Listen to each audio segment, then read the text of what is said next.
ان الدین عند اللہ الاسلام۔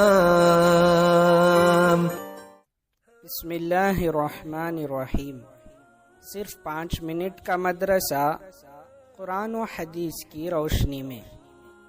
بسم اللہ الرحمن الرحیم۔ 2 محرم الحرام، اسلامی تاریخ۔ زمین و آسمان کی پیدائش۔ اللہ تعالیٰ نے پوری کائنات اور اس کی تمام چیزوں کو بے مثال پیدا کیا۔ قرآن کریم میں زمین و آسمان کی پیدائش کا تذکرہ کئی جگہ آیا ہے، اور بعض جگہ صراحت کے ساتھ مذکور ہے کہ کس کو کتنے دنوں میں پیدا کیا۔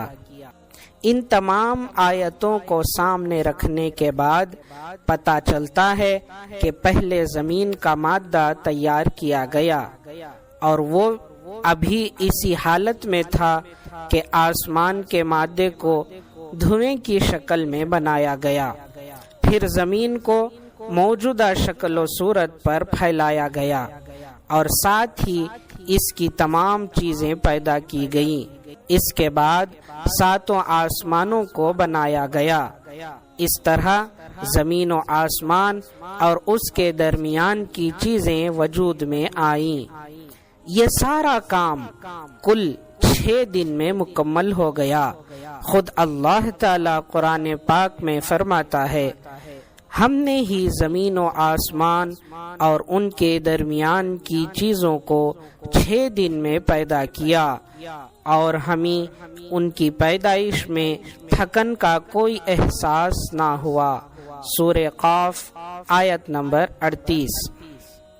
نمبر 2، حضور صلی اللہ علیہ وسلم کا معجزہ ستاروں کا جھک جانا۔ حضرت عثمان بن ابی عاص رضی اللہ عنہ کی والدہ فرماتے ہیں کہ میں آپ صلی اللہ علیہ وسلم کی ولادت کے وقت حاضر تھی۔ جب آپ صلی اللہ علیہ وسلم پیدا ہوئے تو میں نے دیکھا کہ سارا گھر نور سے بھر گیا، ستارے قریب آ گئے اور لٹک آئے تھے، یہاں تک کہ مجھے گمان ہونے لگا کہ اب یہ مجھ پر گر پڑیں گے۔ بہقی۔